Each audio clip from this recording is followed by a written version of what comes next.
Hey guys, welcome to Study IQ. So international solar alliance, इसके बारे में हम लोग ऑलमोस्ट भूल ही गए थे जब से बना है। उसके बाद कोई मेजर डेवलपमेंट वहाँ पे हुई नहीं है, मगर इसके अंडर अब काम स्टार्ट हो चुका है। इंडिया कंस्ट्रक्ट करेगा एक सोलर पावर पार्क श्रीलंका में, और ये बस एक प्रोजेक्ट है। आइडिया ये है कि इंडिया आने वाले समय में आसपास के बहुत से कंट्रीज में सोलर पावर पार्क या तो फाइनेंस करेगा या फिर डायरेक्टली कंस्ट्रक्ट करेगा। डिस्कस करेंगे इस टॉपिक को, बहुत कुछ आपको जानने को मिलेगा यहाँ पर। So a lot to know, a lot to discuss as always, but before we begin, go to Google Play Store, download करो यहाँ पर स्टडी आईक्यू एजुकेशन ऐप, और यहाँ पे आप परचेज कर सकते हैं हमारा फ्लैगशिप यूपीएससी कोर्स, जिसके लिए ईएमआई ऑप्शन अवेलेबल है। And don't forget to subscribe to Study IQ and press the bell icon. अब आज के समय जो चाइना का कीन इंटरेस्ट है इंडिया के नेबरहुड में, जिस तरीके से चाइना ने लोन डिसबर्स किए हैं नेपाल को, बांग्लादेश को, श्रीलंका को, इवन मालदीव्स को, तो यहाँ पर प्रेशर इंडिया पे है और अब इंडिया को अपने नेबरिंग कंट्रीज की हेल्प करनी होगी। इसके लिए इंडिया ने पहले तो ये किया है कि श्रीलंका, जो आज के समय बहुत ही ज़्यादा डेट में है बिकॉज ऑफ कोविड-19, इनकी टूरिज्म इंडस्ट्री को काफ़ी लॉस हुआ है, तो आज के समय इनको कुछ हेल्प चाहिए मिलियंस ऑफ डॉलर्स की। तो उसमें से जो 400 मिलियन की हेल्प है ये आएगी इंडिया से। इंडिया ने अप्रूव कर दिया है $400 मिलियन का करेंसी स्वैप विद श्रीलंका। इससे फॉर द टाइम बीइंग ये जो अपनी किस्तें हैं लोन की, ये चुका पाएंगे। इसके अलावा श्रीलंका ये भी एक्सपेक्ट कर रहा है कि चाइना से भी उनको 600 से लेकर 700 मिलियन का कुछ रिलीफ पैकेज मिलेगा, जिससे ये अपने लोन्स को कंटिन्यू कर पाएंगे। मगर ये बात साफ है, ये कंट्रीज़ बहुत ज़्यादा लोन में दब चुकी है, और जब इकोनॉमिक प्रॉब्लम्स आएंगी तो ये लोग अपने देश में जो इम्पोर्टेंट इंफ्रास्ट्रक्चर प्रोजेक्ट है, फॉर एग्जांपल सोलर पार्क, उसके अलावा रेलवे प्रोजेक्ट्स, ये कंप्लीट कर नहीं पाएंगे।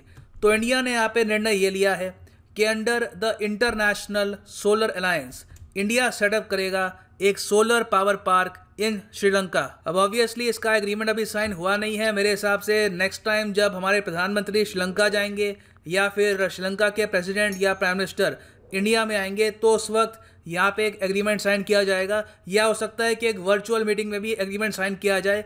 इसके डिटेल्स आनी बाकी हैं कि ये जो पावर प्लांट है ये स्पेसिफिकली श्रीलंका में कहाँ पर सेट होगा और इसकी कैपेसिटी कितनी होगी, 500 megawatt, 1000 megawatt, that remains to be seen. मगर ये सब किया जाएगा under the international solar alliance. ये आपको पता होगा कि श्रीलंका भी आईएसए का पार्ट है। आईएसए के जो हेडक्वार्टर्स हैं ये बाय द वे हैं गुरुग्राम में। तो जो कंस्ट्रक्शन है इसकी ये एनटीपीसी करेगा।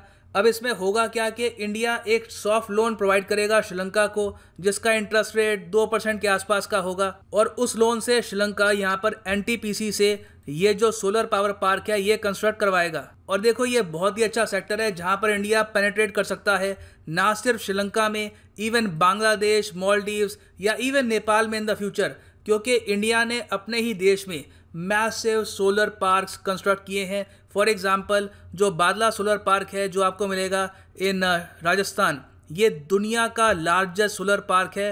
It is spread over an total area of 1000 acres, और ये इलेक्ट्रिसिटी प्रोड्यूस करता है 2245 मेगावाट की। इसके अलावा कर्नाटका और वेरियस अदर स्टेट्स में हमने मैसिव सोलर पार्क्स कंस्ट्रक्ट किए हैं, और इनमें से बहुत से सोलर पार्क्स की जो कैपेसिटी है इट इज़ ओवर 2000 मेगावाट। तो जब इंटरनेशनल सोलर अलायंस बनाई गई थी, उसमें इंडिया ने यह कहा था कि हमारा लॉन्ग टर्म ऑब्जेक्टिव ये है कि हम फाइनेंस करेंगे और हेल्प करेंगे कंट्रीज़ को, ताकि ये भी अपने देश में solar power related projects complete कर पाएँ। अब हालांकि हम यहाँ पे बात कर रहे हैं सोलर पावर की, क्लीन एनर्जी की, मगर इस प्रोजेक्ट में मेन एम्बिशन ये है कि जो चाइना का इन्फ्लुएंस है श्रीलंका में, इसको कहीं ना कहीं हम काउंटर कर पाएँ।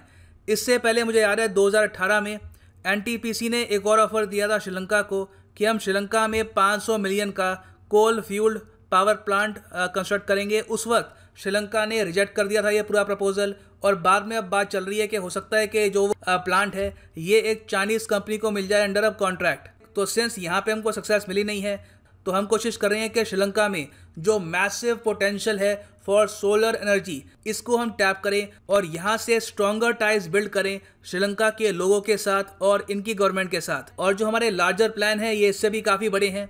बहुत ही जल्द जो सेंट्रल गवर्नमेंट है वो अप्रूव कर देगी setting up world solar bank. देखो, जो एशियन इंफ्रास्ट्रक्चर इन्वेस्टमेंट बैंक है इसके हेडक्वार्टर्स आपको मिलेंगे चाइना में।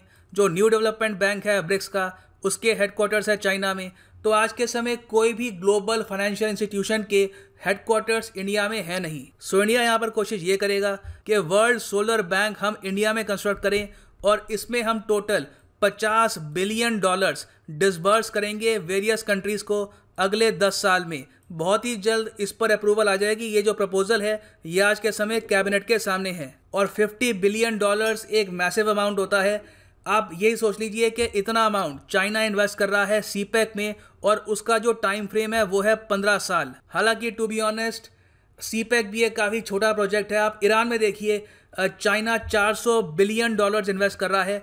तो आज के समय देखिए इन्वेस्टमेंट तो हर जगह हो ही रही है और आप अगर रेलेवेंट रहना चाहते हैं, आप चाहते हैं कि वर्ल्ड स्टेज पर आपकी कुछ इंपॉर्टेंस हो, तो कहीं ना कहीं आपको फॉरेन रिलेशंस में भी इन्वेस्टमेंट करनी होगी। तो बहुत ही जल्द आपको दिखेगा India based world solar bank और इसमें देखो पोटेंशियल बहुत सारा है। वर्ल्ड सोलर बैंक से हम Afghanistan, Oman, various African countries जैसे कि केनिया, इथियोपिया और यहाँ पर जो कंट्रीज़ हैं जैसे कि वियतनाम, थाईलैंड, यहाँ पर हम मैसिव सोलर पार्क्स कंस्ट्रक्ट कर सकते हैं।